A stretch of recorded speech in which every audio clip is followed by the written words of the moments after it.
Chaque mardi depuis les vacances de carnaval, ces élèves de 2e secondaire ont rendez-vous avec leur nid de mésanges.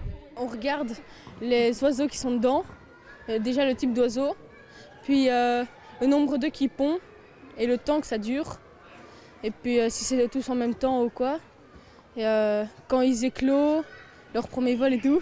Cette semaine, les œufs de mésanges leur ont réservé une petite surprise.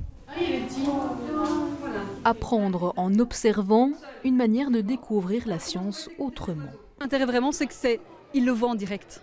Voilà, plutôt que d'aller chercher dans des livres ou dans de la théorie, ils peuvent se rendre compte eux-mêmes de leurs observations, se rendre compte que parfois les images ne sont pas évidentes à traiter. Et donc c'est vraiment eux ici qui sont acteurs de leur apprentissage et c'est ça le plus intéressant. C'est drôle de voir un peu les oiseaux qui grandissent et moi je trouve ça sympa de faire ça.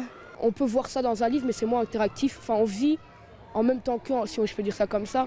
On voit ce qui se passe, on voit comment ils vivent, on voit...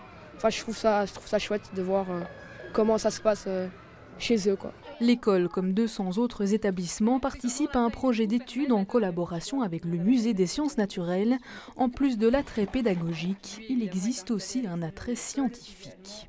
On a une équipe d'ornithologues qui vont pouvoir, grâce aux données que les écoles encodent sur notre site internet, vont pouvoir faire plusieurs types d'études. Dans les 2 années à venir, 400 écoles supplémentaires accueilleront des nichoirs. Quelques niches attendent toujours d'être adoptées.